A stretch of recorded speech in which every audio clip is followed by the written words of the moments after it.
Exercise 1. Zhang is sleeping 10 meters underground. He wakes up to the sound of pots and pans clanging. His neighbors are using the kitchen early, again. But he does not mind. Time is not the same in Beijing's underground city, away from the sun. She dresses quickly in his small room. It is so small that he must duck to keep his head low when he stands. He gathers a suitcase full of Buddhist prayer beads. Above the ground, he will sell these beads on a street corner. But now, he must begin the long trip to the surface. He ducks through short hallways. He drags the suitcase up cracked stairs. He passes other small rooms like his, full of people. Finally, he reaches a door that opens to the street. Cars rumble past him. It is the first time he has felt fresh air all day. All around Beijing, thousands of doors like this are opening. People like she are coming from their underground homes. They come up to clean people's homes. They come to cook in restaurants. Then, when their jobs are done, they go back to these doors. Together, they disappear underground. It is like they were never there. GIệnh is an artist and photographer. She followed the lives of some of the people like she. She told their stories to the world. Together, the people of Beijing have a name for these underground people.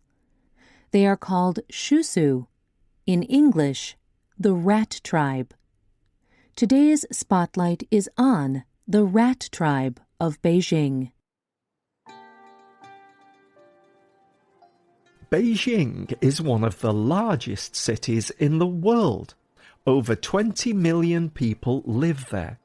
It is also the capital of China.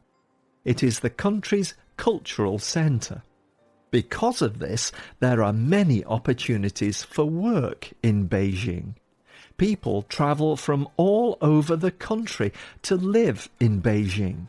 They move there to follow their dreams.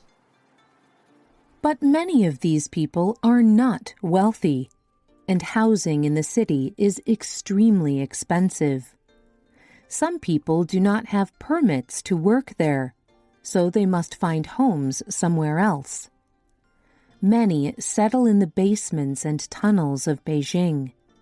They become members of the Rat Tribe. Rooms underneath the city are very inexpensive. They cost about half as much as the rooms above ground. They are not good rooms. Many are very small. People living there must share toilets and kitchens with many different households.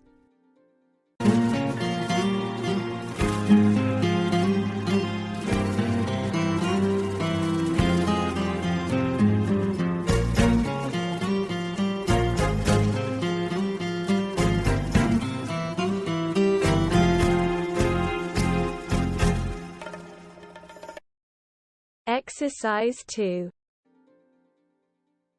These rooms were not built for people to live in permanently. Some were not even meant for people. The government of China built many of these rooms as bunkers in the 1960s. These underground structures are where people would go in case of a bomb attack. For a long time, the government of China feared war. They required most buildings to be built with bunkers beneath them. They even built a huge public bunker. Local people call this bunker the underground city. The underground city was over 85 square kilometers. But when war never came, owners of these buildings began to sell space for rooms. The government even allowed people to rent spaces in the underground city. Some of these rooms were meant for people, but some had to be changed. Places meant for food became places where people could stay. Cold concrete rooms changed into cozy living spaces. More and more people moved to Beijing. There was no room for them, so they moved into the bunkers. Today, there may be over 1 million people living underground.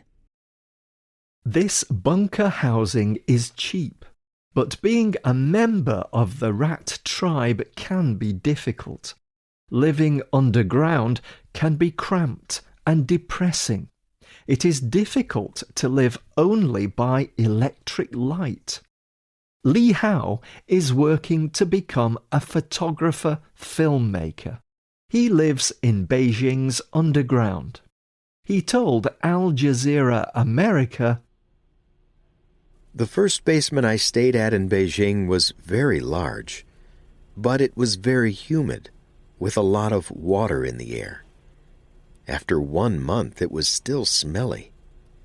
There was water on the floor from the humidity, and things got moldy, so I moved. Then I found this room. It is about 8 square meters for 360 yuan. I have no income, so I live here. It is okay. I do feel uncomfortable here, though. I always feel very tired. Maybe because there is no sunlight here."